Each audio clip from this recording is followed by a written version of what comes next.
Hey everybody, welcome to another episode of Star Citizen Live. I'm your host, I was about to say my old title, I have a new title. I'm your host, Jared Huckabee. Joining us on the show this week, we've got lead animator Bryan Brewer, who's going to take us through a bit of his process in how he solves animation data, and well, we're going to let him tell you all about it. Bryan, you there? I'm here. How's it going? Good. Thank you for being on the show. This is the first time we've had you on an RTV, SL Live, Happy Hour. It's been through a couple things, but this is the first time we've had you on one of these, isn't it? Yeah, it is. It's been a while since I've actually been on any of our episodes. Yeah, well, I mean, that's intentional, but I was just speaking about this broadcast specifically. Yes. Now, Bryan, you work with the animation team. You're the lead animator out of our Austin, Texas studio. Why don't you, because it's been a while since anybody who watches our broadcast have seen or heard from you, why don't you take a few moments now and tell everybody who you are and what you do for Star Citizen. Hello, everybody. My name is Bryan Brewer. I'm lead animator here in Austin, Texas, and I have been working on the project since early 2013 when we first opened our doors in that basement way back when. I've been in charge of building our motion capture system from the very beginning. I have also been, as of late, taking our team here in Austin into the persistent universe, where we are bringing good things to life, or so to speak. So to speak. I want to ask you something. JJ, can we go full screen on Bryan here? What is this thing with the PVC behind you that I'm seeing on the screen? So what you're looking at behind me is actually a bar that we've built for our bars in the universe. And if I see if I can slide out of the way there, we have a full layout with things that the player will be able to pick up or not the player, excuse me, the NPC, the bartenders will be able to pick up and use and deliver drinks to other NPCs or to players. If you go and sit at the bar and order a drink, bartender's going to come up, do a big concoction, hand you a drink. Now, we can't see it in this shot. You're actually in the new expansion that we've added to the Austin studio this year. Austin studio is building out, it's expanding, it's expanding into the area next to it. And this room that you're in, we can't see it again because of the camera. You actually have a motion capture rig all around this room that you're in. Oh, we do. So we decided to bring 12 of our cameras into our animation pit and set it up so that anytime we need to capture something, whether it's a small transition or we're doing some R&D and blocking out animations, we can quickly capture it, have it off to the designer so they can implement it in game. So that's just in case anybody was wondering why they had a PVC bar in the room. It's because this office area where they are working, day to day, is also a fully functional motion capture studio. So yes, it is. I thought that was cool. All right, so what are we talking about today? Usually I introduce, but I want to, Bryan, this is going to be a little bit more your show than my show this week. What are we talking about today? So today we're going to look at some of the emotes we captured at CitizenCon. We did things like,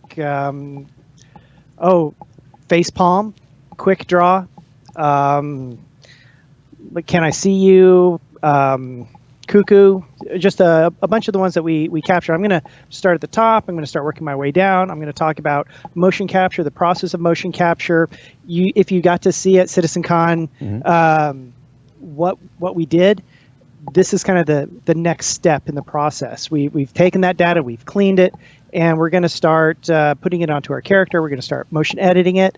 We're going to, I'm probably talking more than I probably should right now. I should probably just get in and roll up my sleeves and start working. What do you think? Yeah, let's do it. Let's do a screen share. Let's see what you're working on. All right, you see my screen okay? Yeah, we see it. So here are a handful of animations. We use Motionbuilder because it allows us to cycle back and forth between a bunch of animations really quickly. But let's do a quick recap. I've got some reference video over here. I don't know if you guys have seen this, if you remember seeing this. Yeah, I'm sorry, this was filmed at CitizenCon. This was at CitizenCon. Our actor on the left here is David. He's also one of our senior animators here at Cloud Imperium. He's very talented, not just an animator, but he used to do stunts. He's done a ton of motion capture. He's really good to put in the suit. In fact, he's sprinkled throughout our game. So, and right next to him is Miss Elizabeth Maxwell. She's an actor who we hired to come in. We've worked with her. You can see her sprinkled throughout the game as well, doing a lot of the usables for females and what have you. I'm just going to hit play while I talk here. I'll explain kind of what they're doing. So this is the cuckoo. Yeah, you're crazy, or this person next to me is crazy. Okay, it loops, making sure it looped. So what they're doing is they go into a T-pose, and this helps us calibrate our system. They go through they get into their home pose, and then they do the action, and they go back to their home pose, and they add a little bit of padding onto the front and the end of their animations, so that we have some buffer, some room to work with. Okay. It's really key. Now, these performances were actually directed by backers at CitizenCon, right? They were. In fact, I don't know if I have them in any of the shots. I might. That's all right. No, it's all right. It's been a while since I've looked at some of this. So, talk to me about what is directing an emote do? What is that? You just tell them be cuckoo, or take us through that. What did they do? The director usually gives the actor some sort of motivation. Are you just a normal person? Are you happy? Are you gruff and angry? Are you cocky and confident? Are you a Han Solo, or what kind of a personality are you? The actor thinks about what the direction is, and then they make acting choices. And the acting choices, well, you see it, that drives the character. You can see how both these actors who are pretty much doing the same performance, they're doing different things, even though they're within the same character. Okay. Now I'm seeing the video up top, and the rendering down below. Is that a live capture? Is that what you're seeing live when you're capturing it? Yes. This right down here is live. This was what was in our software called Motive. This is the capture software we use. So this was live. We come in and we actually go in and we clean up any occlusion or dropped markers, swapped markers, that sort of thing. And when it's clean and it looks good, we then export a skeleton and we retarget it to our character. And I'll go ahead and I'll slide our reference video off over here. And that's what I have here. So there's the T-pose. I'll just go ahead and play this. Mm-hmm. So T-pose, we only have David in the scene right now, the male actor. I believe this is the shield eyes that we did, where he's like, oh, it's bright. I'm going to shield my eyes to see what I see up ahead. And then he goes back into T-pose. And so what I'll do as I start to edit, I'll come in and I'll try to find the key spots where I want this animation to start. So probably right about here. We want it to be a little bit snappy as we come into it. So I'll crop this animation down. That's at frame 193. And then I'll usually go try to find the end. We got to look for the settle, so I'll just let this play naturally. Mm-hmm. Right about there. Right about there. That is frame 436. We had a question in the chat. What's the purpose of the T-pose? I know you mentioned it's for calibration, but why a T-pose above any other calibration pose?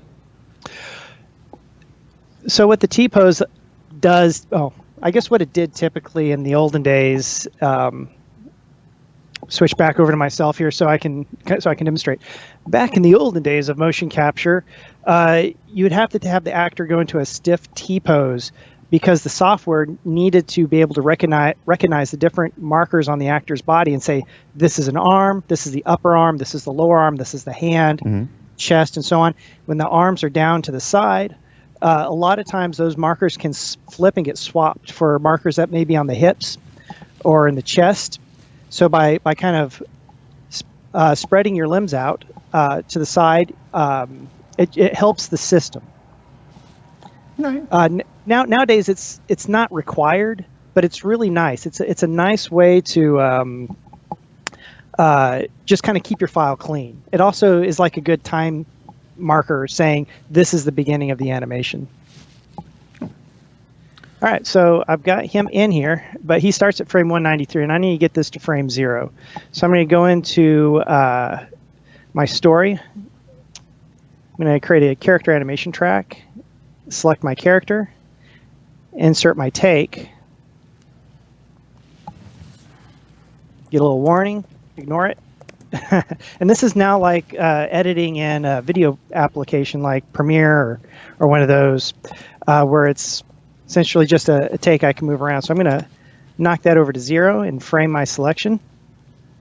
That is now framed my frame range from 0 to 243. Now I don't have to do math in my head. I can actually just say it's 243 frames. By the way, interesting fact, we actually capture at 120 frames a second. And the reason why we capture at 120 frames a second is you get a higher fidelity and less chance of markers flipping and swapping and that sort of thing. So we capture at 120. You and said then fidelity, I have to drink. Go ahead, continue. So we capture at a high fidelity and then we res it down to 30 frames, which is what our game engine handles. So once that's good, I'll go ahead. That's my first pass. I'm going to plot to my skeleton and plot back to my control rig. And this is essentially baking down that change. I can delete this. Don't need it anymore. So we have a home pose that our characters have to go into and out of. I don't know if you can see it because I think my big head is covering it up. I'll just slide this over here like that. So what I'm going to do is I'm going to go ahead and I'm going to put this is our player no weapon idle onto our animation. I'm going to set a key, and this is an offset key. And he's going to be a little weird now when he plays the animation. It might be a little bit off because all the animation curves have been offset. But we're going to fix that after I set my end pose. So you can see that little shift right there. I'm not seeing what's off. Maybe I'm missing it. What's the part that's off? Sure. You know what? In fact, I will toggle back and forth. I usually work in that split screen because that's just how I like to work, being able to select my nodes easily. But I'll turn on and off. There's off. There is how he was originally captured.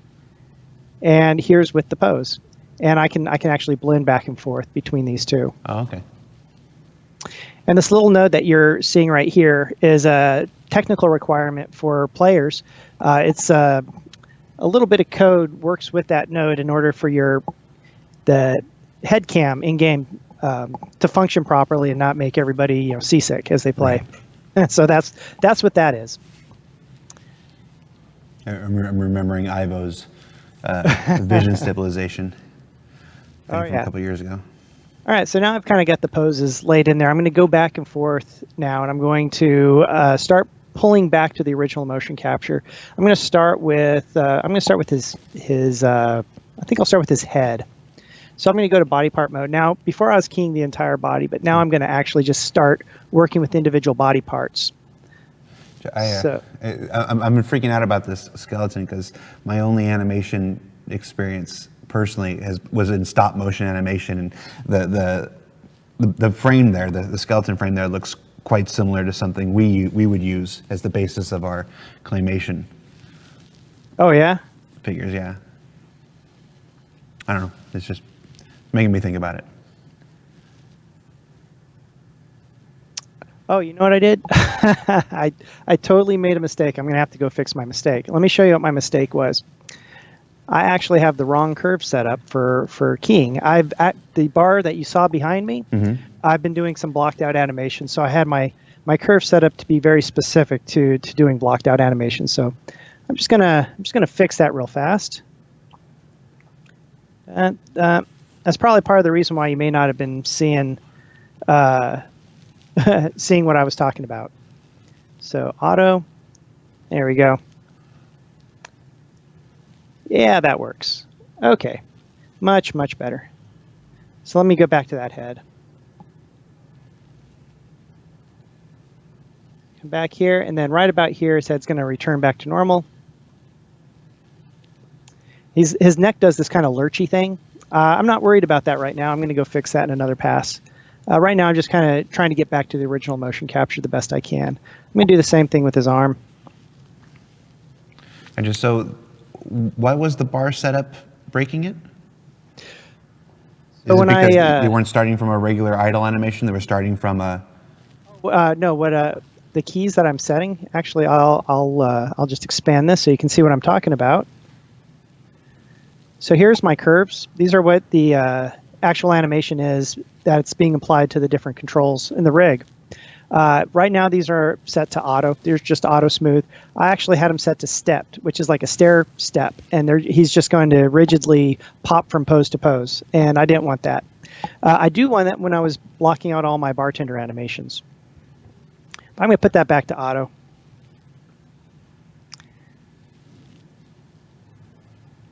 Oh, and Motionbuilder is super unforgiving when it comes to time moving things around.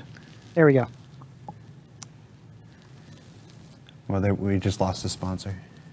Oh, no. Star Citizen Live has no sponsors. Other than you, the Star Citizen subscriber. All right, so I got his arm in there. His hand is kind of going up. I'm going to check his balance to see if balance is off. As an animator, we tend to sit back and we tend to like watch our animations just play over and over again, and evaluate it, look for any little pops or hitches that we may see, like he's got a little wrist problem going on there, probably from like a flipped marker or a stray marker, possibly.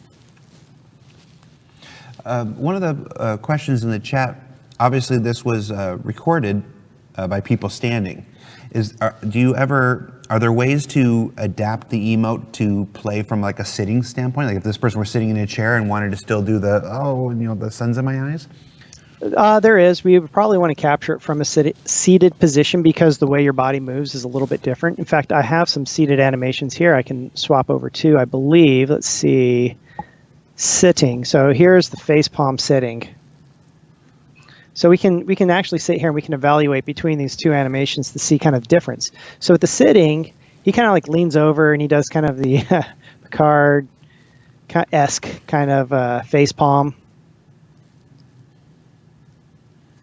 Hand doesn't quite make contact, but you can kind of see how he's leaning over in this seated position. If I go to the standing version of it, which I was going to work on right up here somewhere, face palm standing, you can see how his the core of his body actually acts and moves and postures different. Yeah. So while in theory you could probably play an upper body animation on a sitting set of animations, if you want that really high end fidelity of motion, you probably want to actually just capture that. Got it. That motion sitting down. Yeah.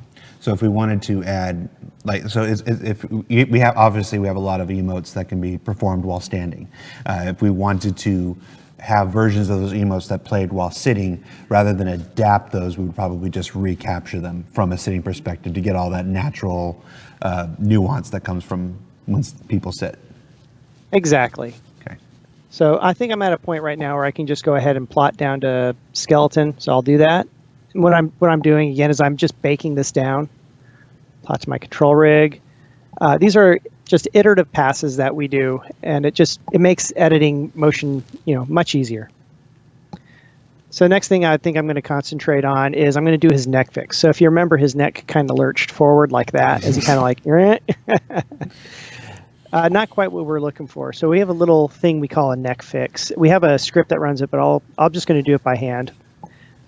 So I'm going to go in and I'm going to go back to my split screen. This is how I like to work, so I can just grab nodes really fast. So I'm going to grab all of his neck nodes, and I'm going to go to my rotation channel in my base animation layer. I'm going to select everything, and I'm just going to flatten it. And I'm killing all the motion in that neck. And if I look at this now, you can see there's no motion on his neck. You're probably saying, "Hey, Brian, how do you get that animation back onto his head?" And well, the animation is still there on what I've zeroed out is the curves on the FK. That stands for forward kinematics. The curves on the IK, the inverse kinematics, are still on his head. So there's the curves there. So I'm going to go ahead, I'm going to turn that back on. You can see his head's actually turning because it's going back into that motion. And now I've got a much nicer read on that head and neck. There's a little pop there. I don't know if you noticed that. There's a little hitch. There. That'll be something that I'd want to probably stomp and fix. It's probably right here. It's probably just a little spike in the motion capture. Again, it happens. little spikes. It's really simple. I just come in here. I'll just cut that out like that. There, no little pop in the head. Pop in the head is now gone. So I'm going to call that a pass. Plot, skeleton, plot, control rig. There's actually quite a few similarities in this process between this and audio mixing. I bet there is. On the screen that you have on the right with all the flow graph stuff, you've spotlighted the one section that was for the neck. Can you just give us a rundown, since we've been looking at this flow graph for a while, what these sections are?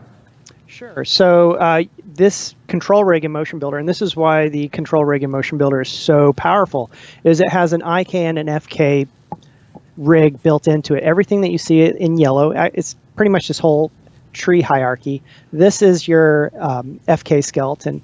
This is your spine. You can kind of see it. If you think about this, this is kind of like a person, right? Spine. Here's his hips, spine, shoulders, down into his hands. I usually color code these fingers so I know that they're fingers, so to speak. Here's his legs right over here. And then right over on this side is his neck and his head. We actually have two neck joints in our character. Over here in the red and blue spheres, I'm going to X-ray him so you can actually see what I'm looking at. So again, here's the FK. Mm-hmm. Got it highlighted. Now all the red and blue spheres, these are the IK.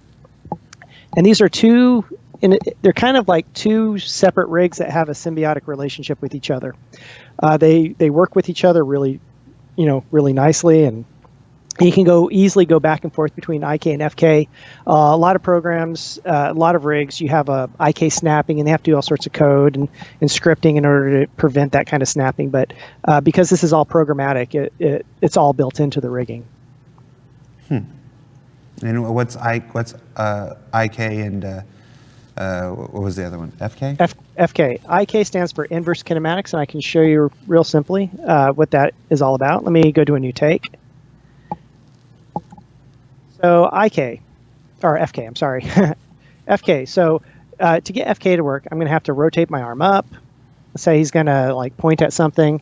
Then I got to go select my elbow, and I got to bend at the elbow, and then I got to select the hand and get the hand into position. And that's how I'd have to animate the entire character. And then one day, somebody got the idea of being able to create an inverse kinematic chain. And what that does is it allows me to grab the end of a chain of joints and drag it around, making it much, much easier to kind of like drag and rotate and point or grab onto something. And this, I'm old enough to remember what it was like pre-IK, and IK has made animation in 3D so much easier, so much nicer. Yeah, I was like I said, my only experience in this was with stop motion claymation stuff, and I'm watching this whole time going, I'm really glad I didn't stick in that business. It's just... Yeah, one of the things that, again, with this, with Motionbuilder, see if I can do this. Speaking of IK and FK, like right now we're like looking at the arm, right? Uh-huh. Well, we have built-in full body IK, so that means if I grab his arm and start pulling him, it'll actually pull him down to the ground, which is pretty cool, I have to say. You can see his feet are like trying to stick to the floor, but not quite. If you try, can you lift him off the floor, or does he just stretch, or like is there an upper limit? If I'm dragging him by his hand, that's kind of what he looks like. If I grab him by his hips, you can see I can probably move him around a little bit more freely. That's mainly because I have pinning turned off. If I turn pinning back on, his feet are pinned to the floor. I can just move him around like so. I need you to play with this a little bit. Grab a leg, grab his left leg and pull it out. Sorry. That's his right leg. There you go, left leg.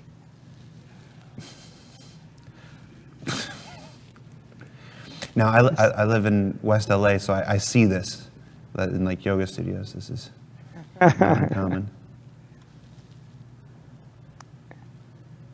There you can stay alive. I'm glad you got my subtle hint where I wanted you to go with that, Brian. I'm really glad I didn't have to be the one to spell that out. All right, you may continue. I may continue. All right, so we were shading the eyes. All right, yeah. All right, so he's holding his holding his hand up to shade his eyes. So we just fixed the neck. This is probably the time we come in and start playing with the hands and the fingers. His right hand really isn't doing too much. It's his left hand that's really doing all the work. So I'm going to go over to my pose controls, probably because I'm going to be making a few poses here. Go up, I'm going to grab his fingers. And I'm going to set my 0 key. 0 key meaning that the base layer, which is the actual animation curves, see it right there, base, is set, so I'm reading that. Go to my body part mode, so make sure I'm only keying the fingers. And as he comes up, he's going to shade his eyes. So I'm going to come in here and I'm going to start playing with his hand and his eyes. There are things that we have to think about when doing any animation in our game. Because we have this big open universe where you can wear helmets and all sorts of different outfits and armor and that sort of thing, sometimes we have to animate to the lowest common denominator. So for example, when he shades his eyes right here, if I come up here and I key his hand to come up here and actually look a little more realistic to where he's like shading his eyes like so, chances are his hand is going to go into a helmet. But at the same token, if he is wearing a big helmet and I animate his hand out here somewhere, it'd probably look a little weird if he wasn't wearing a helmet. So until we get a tech that allows us to be able to detect the mass of objects and apply an offset in game, we're going to have to kind of, you know, give a little, take a little. Yeah, split the difference. Maybe his hand may clip into some helmets, but not other helmets, but it's not too far away from his head. So actually, I'm going to set a key right there on his arm because actually I kind of like where it's at right there. That shading of the eyes, I think I liked where it was at before, so I'm going to set a 0 key right there. So he's like, oh, I can't see. This also being a player animation, let me flip over here. I've got to concentrate on what is the player seeing. So I'm just going to raise that hand up a little bit because we don't want to cover too much of the player's view. This is action safe, title safe. And that's just kind of a way for us to help frame what we're looking at. So I'll just go ahead and set a key right there. Now, we have animations that play, obviously, that in reaction to physical stimuli, like in the universe, things impact your character, and you're like ragdoll and stuff like that. Somebody in the chat was asking if something like this could conceivably trigger automatically if you were like facing a big explosion in close proximity and your character automatically goes, ah. I don't see why not. I think you guys should talk to design and see if they can hook something like that up. I'm sure design doesn't like me right now. Bryan Brewer who said that, not me. I'm sure design doesn't like me right now. All right, so I've got his hand kind of going where I want it to go. He's like right here. Let's get back to those fingers. So these are his fingers right there. So one of the things you have to think about when you animate, even if you're doing motion captures, you have to think about the 12 principles of animation.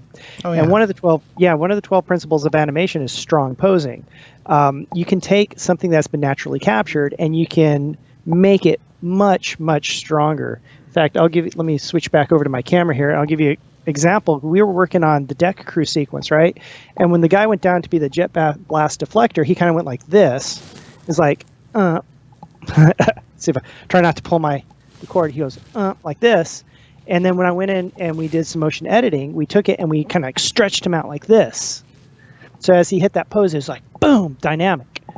So these are little things that we can do to enhance the natural motion and everything. And I personally think it's very important. There are kind of two camps in motion capture. Actually, let me rephrase that. There are two camps in animation. Well, three camps. There are three camps in animation. You have the purist, hand key only. Motion capture is the devil's rotoscope.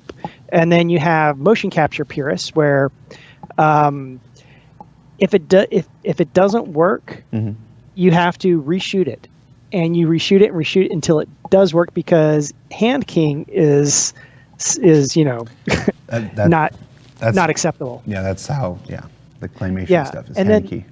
Yes, and then there's the people like me who are right in the middle where it's like I believe motion capture gets you most of the way there, but then you add that last 25, 35% onto it with your hands, and it brings your motion capture to life.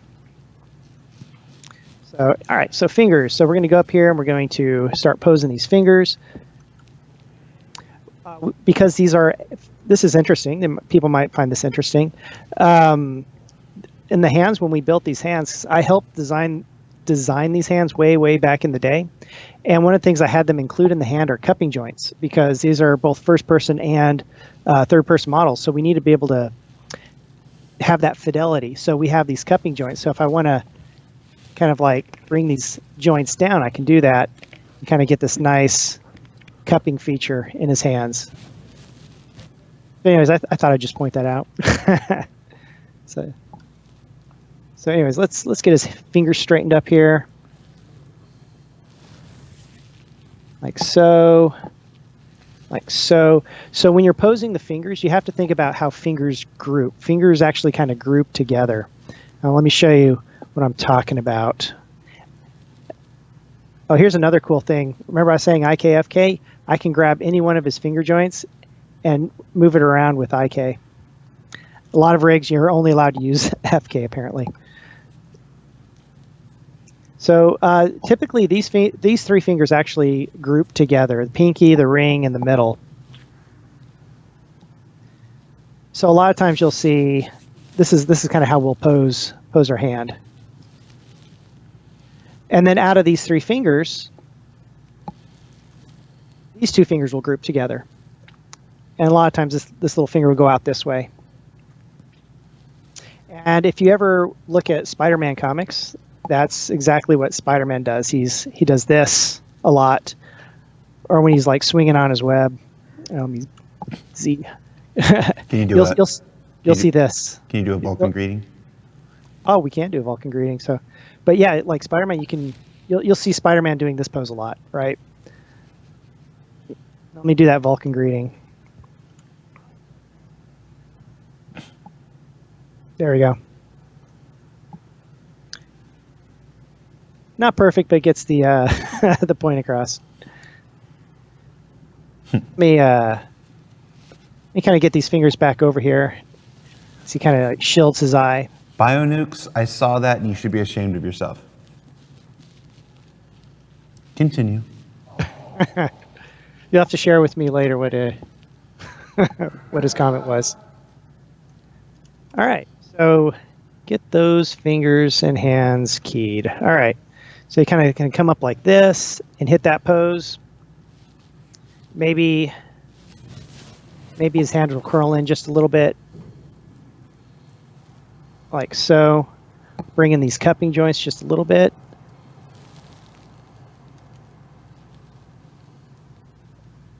You can see he's got a little bit of noise on his fingers. This is from the motion capture. I'm going to go in later. I'm going to cut all that out once I kind of get the main. Actually, I think I'm going to cut it out now. It's kind of bugging me. Let me go do this. See, let's go to my F curves. Let's go to my base animation layer.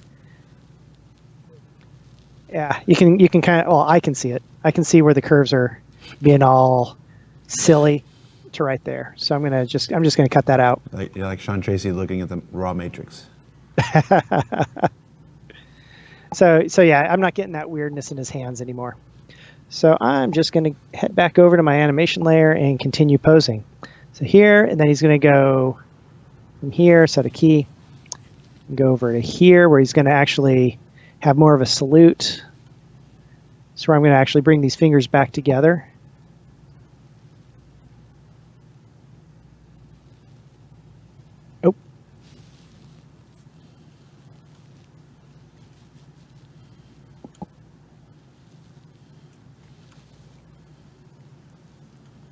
For those of you who have joined us later in the broadcast, we are doing animation data solving for emotes that were created and directed by backers at our CitizenCon 2948 event last year. This one specifically is shielding your eyes from a bright light source of some sort.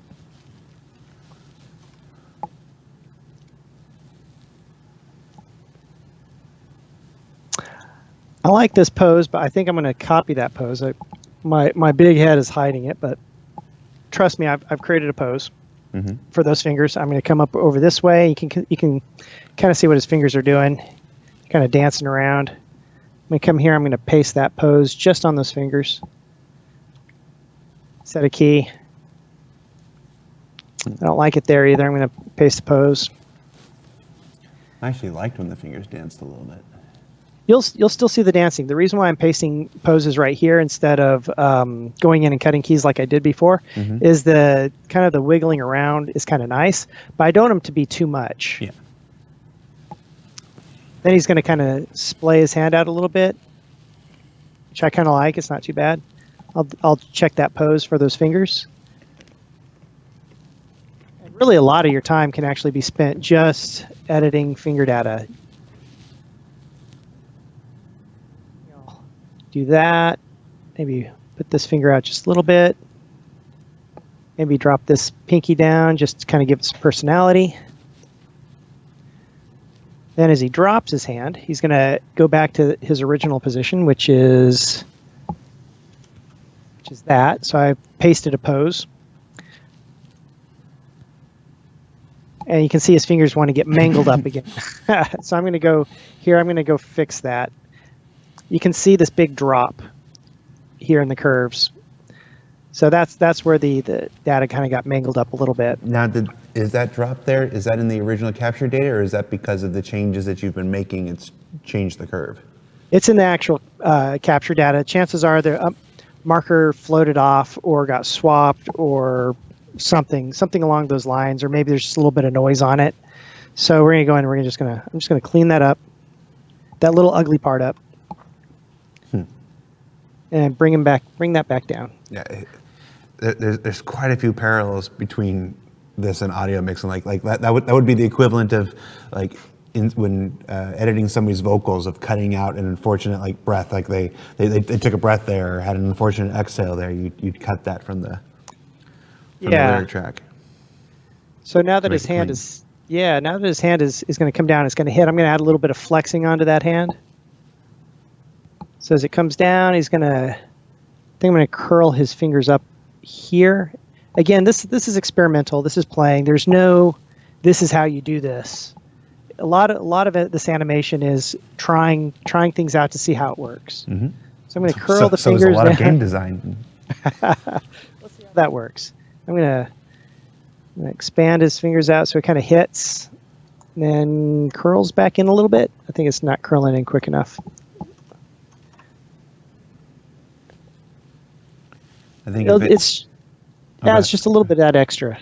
Yeah, I think if anything, we've already learned that just pointing the cameras at somebody and recording them doing it, gets us a pretty deep along in the process. But it's not all that you need. You definitely need to come in here and not just solve the data, cutting out the bits that where the curves are down or whatever, but you still add quite a bit of art to the process here. Oh, definitely. There's a reason why they call us like motion editors, because we're really going in and we're motion editing this using principles of animation. So I think that's good for now. Let me plot this down. Plot to skeleton. No. Plot to control rig, and I would move on to the next one. So is there any requests that we should do? I got facepalm, quick draw, wag finger, cuckoo. Let's do facepalm, but don't put it Facepalm. to these people. Now, I do have a question though. When in other editing, like nonlinear editing, film editing, or music editing, or stuff like that, oftentimes they'll combine elements of different takes. Like this part of this take was great, but we like the first part of this take, but we like the middle part of this take, and the end of this take was the best. And in film production, you often can now combine takes to make it look like one seamless performance. Do you ever do that with animations? We absolutely. A lot of times we will film something specifically in parts because maybe it's impractical, or we don't want to kill our actor on stage doing these things. So we say, all right, This one, you're gonna jump from this little platform onto the ground. They do it. Then we're going to say we're going to bring you up a little bit higher. We're going to do the same kind of jump, but we're going to let you, when you hit the ground, you're going to have this big impact. So then they do a big impact, right? Then we take the element of jumping down and the element of impact, and then if we have to put a predetermined height on it, we'll raise that character up however high in the air the character needs to be. Let them drop, and then we'll stitch those three elements together to make one element of a character jumping off and landing on the floor. And let's say if it's a superhero game and he's jumping off a building, I don't think my actor wants me to have him jump off an actual building to hit the ground. For something as short like an emote, though, would you ever combine takes between emotes, or you just look for one that gets you most of the way and then do your editing and then just do your solving after that? Typically, we would try to use the emote in its entirety, but I'm going to give a for example. For example, let's say the data came back, and see how he has this nice swing in his arm like that. So and this has happened a lot. It'll come and the data will come back, and it will do this. And let me not turn on. Let me turn that off. All right, and he goes shunk, and he'll just lock right there, right, or right here, and it looks bad because you don't have that settle in it. It just feels. And if I try to motion edit that, it wouldn't feel so good. So but there may be another take where he does have a bit of an arm swing that works with it. So we'll kind of like piece in and motion edit in the ending of one animation onto this to kind of finish it out, to kind of make it feel nice. So, all right, so here we go. Got him. He's standing here. First thing, what's the first thing? Do you remember? Remember what the first thing is that I need to do? Full body mode. I'm going to paste the home pose onto him and set my key. I didn't know there'd be a quiz. There's always a quiz. If you ever watch me when I do my show, I'm always teaching. Teach. Yeah, let's make a point of that, actually. Now, Brian, I mean, not the reason why we're doing this show, but you actually stream personally on your own Twitch channel where you do a lot of this type of stuff, not Star Citizen game related, but personal projects. Yeah, well, I grab assets from years gone by, from very old projects I worked on, a decade plus ago, and I teach Motionbuilder, I teach motion editing, I show what I know. There's a lot of different ways to do the same thing inside of Motionbuilder, get you the same end result a lot of the time, and I just kind of show my workflow. And it's fun. I like talking to people, and we won't be so crass as to promote ourselves, but I know there are some people in the chat that already know it. If they want to share the link and you guys want to do that, that way nobody can accuse me of hawking for Brian's thing. There you go. All right, so what are we doing? All right, so I have put his pose on. He's going, oh man, and he's doing that. Now paste my other pose. Here, let me do that again so you can get a little bit closer on this guy so you can see what he's doing. So he ends, and I'm going to paste that pose on him. You can see that a little bit of a pop there. I'm going to go adjust his arm. So he's kind of come up here, and again, this is what if he's wearing a helmet situation, right? How are we going to handle this? Jump, and 0. Body part mode and 0. I talk to myself a lot, just in case you haven't noticed. Mm-hmm. So yeah, Facepalm. So I got back to the original animation right before he drops it. Zero that out again. Can we? We've only got about 15 minutes left for the purpose of this broadcast. Can we work on it as if this is not going to be for a helmet, and see how you would put it as close to the face? And sure. So what I would do is I come up here like so. Grab his hand using that IK that we talked about. It's that red sphere right there in his wrist. And I go like that.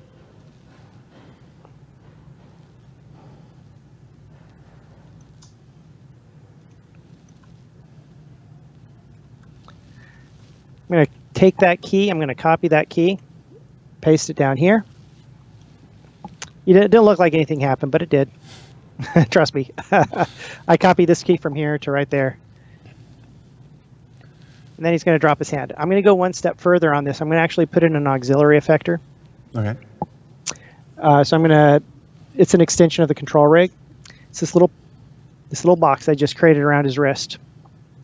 This box is now driving his wrist, but there's no animation on the box because I just created it. Mm-hmm. So I'm going to take that. I'm going to parent it to his head, like so. Now his head is driving it. So now the head is actually driving the hand a little bit. I don't want it to be completely glued to his head. I want to turn down the rotation just a little bit. Maybe turn down the translation just a little bit. So it's mostly going to stick to his head. What I have to do now is I have to go turn this thing on and off. So I'm going to key it there. These are the on positions. Come here. I'm going to key it off. It's going to look ugly at first. Trust. Don't worry. I know what I'm doing, usually. Set a little key here. This is my offset key here. I got my 0 key down here still. And I got my other 0 key there.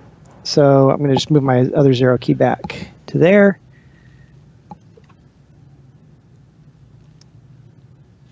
So he face palms. You can see his head is now kind of driving his hand. It kind of gives the effect of it sticking a little bit. I am kind of working in a fast forward mode here. Mm-hmm. I'd probably want to come in here and I'd want to actually smooth his head out just a little bit so it's not so jittery. So I do that in a base animation layer. I feel like when I face palm, the palm is more over the lower part of my face. Like you can actually kind of see my eyes through the fingers. See your eyes through your fingers? That would definitely be like a director's call. So if Steve Bender came up and was like, hey, I want to see his eyes through his fingers, or however he decides he wants to see it, we'd make those necessary adjustments. So let me show you a filter. So again, my big head is like covering it up. There's filters down here that smooth. This is the same problem I have whenever I stream. It's like I want to show stuff, but there's never enough real estate. So smooth, preview, and accept. Right. So I smoothed out his head just a little bit. You don't know it right now, but you're actually making the new mascot for Star Citizen Live. I am. Well, maybe not Star Citizen Live, maybe Holiday Live Stream 2017.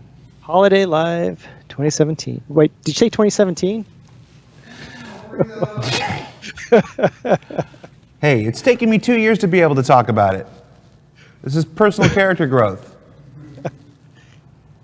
Let's set at his fingers to actually feel like there's contact with his face. I am going to cry for a few minutes after the end of this show, though, because I brought it up.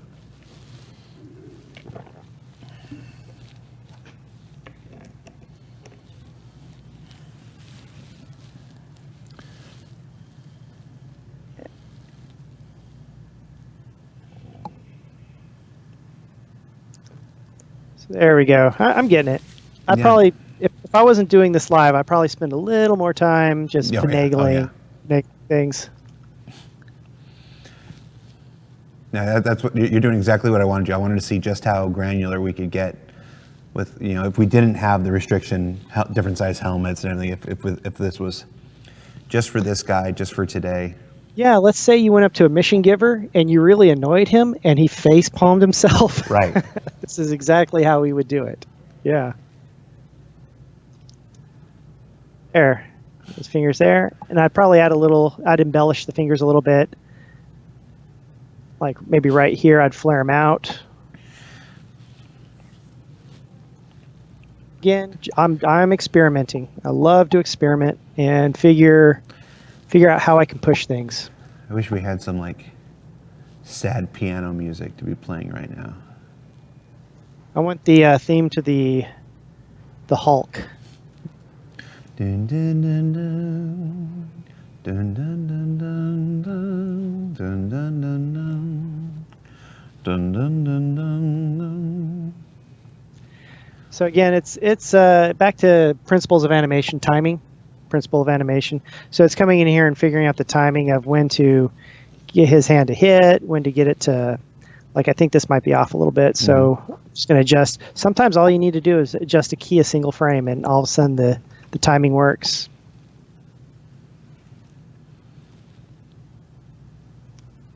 A lot of times when we're animating, we'll actually come down and we'll say, we just want to concentrate on this little section. So we'll just play this one over and over again. Let me set that back to loop. Yeah, it looks like he's stabbing his thumb through the side of his head, to his temple for a little bit there. It probably is. Yeah. This We've would be all one of done those. that sometimes. Oh, I always stab myself with my thumb. So as he comes over here, he's probably gonna animate it out. I would adjust it. I kind of go throughout the entire animation and just kind of figure out how his fingers, like, you can see his other fingers are actually pulling up off of his head. And part of it is because the settings that I put onto my my auxiliary effector here is to help keep some of that rotation fidelity. And so you have to add fidelity in other places. And in this case, it'd be the fingers. I said fidelity twice in a row. Fidelity.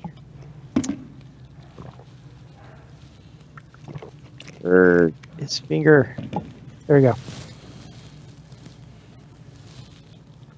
When I grab fingers, I like to grab them from here, the end finger, because it's a real easy way of like getting his finger to go where I want it, and then I can like just rotate the tip of it.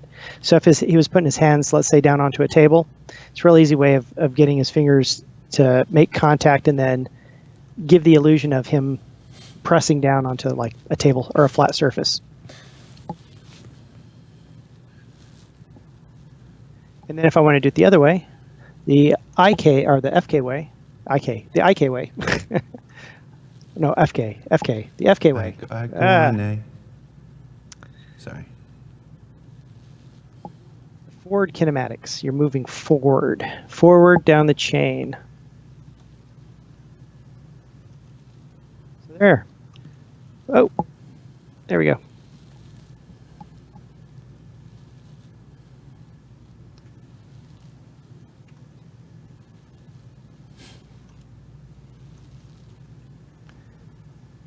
There's probably going to be a pop here, but it's okay. It's all good. A little bit of a pop. No, I'm relating to this emote probably more than most emotes ever done, because it's not just the facepalm, it's that he does this little massage of his temples at the same time. It's like, yes. I find myself relating to this emote more than I expected to. I do like this emote. I tell you, it's one of the ones I can't wait to do. Let me go over here, is the quick draw. Of course, he's going to look really silly because his hand, guess what? You know what's happening? You know what's happening here? Pop quiz. I still got this because you have the hand attached auxiliary to the head. effect. Yeah, let me turn that off. This is going to be one of those finger jobs that to fix these fingers from being so crazy. The views and opinions expressed by Bryan Brewer do not represent those of Cloud Imperium Games, Roberts Space Industries, or its subsidiaries. I don't know what you're talking about. I'm just talking about finger animation.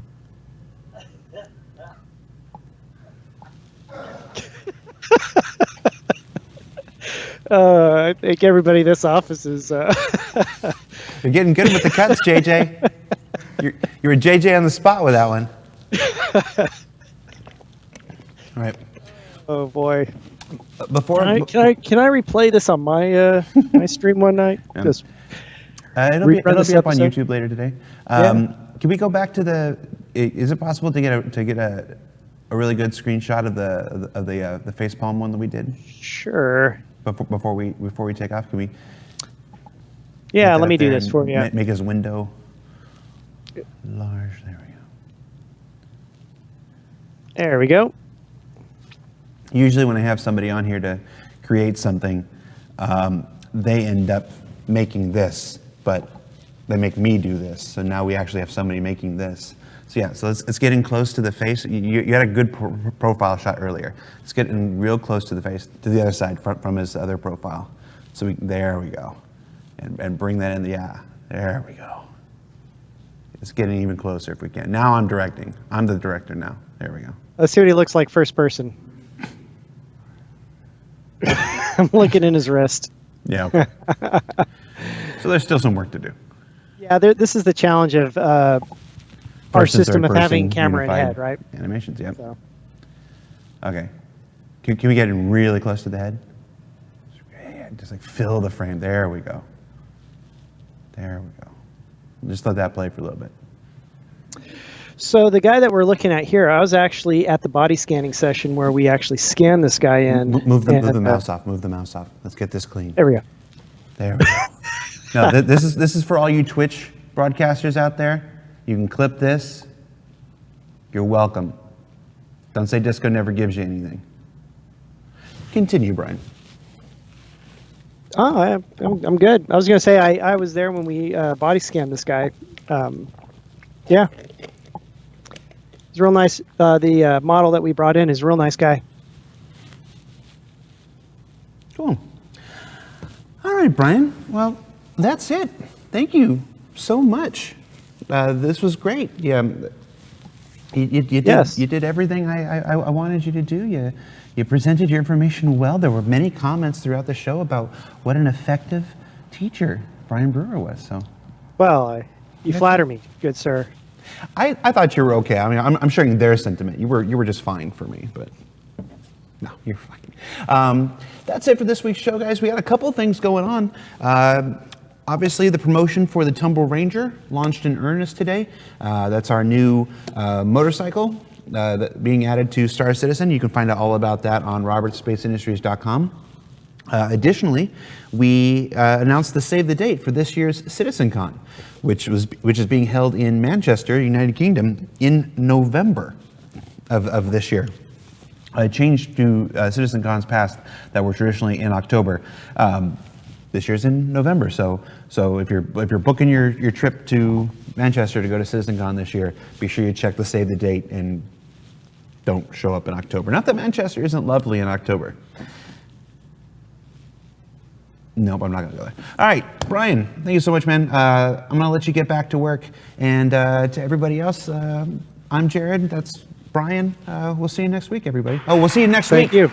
We'll see you next week for our very special subscriber event, Star Citizen Live. We will have a live studio audience here in the studio made up of our subscribers who make these shows possible. And I think if you're a subscriber, there are actually 2 or 3 RSVPs still open.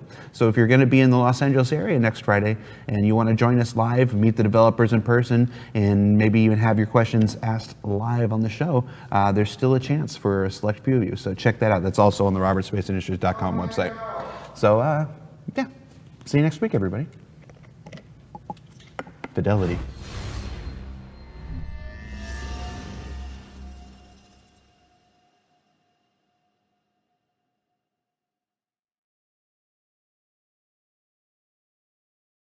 Thanks for watching. For the latest and greatest in Star Citizen and Squadron 42, you can subscribe to our channel, or you can check out some of the other shows, and you can also head to our website at www.robertspaceindustries.com.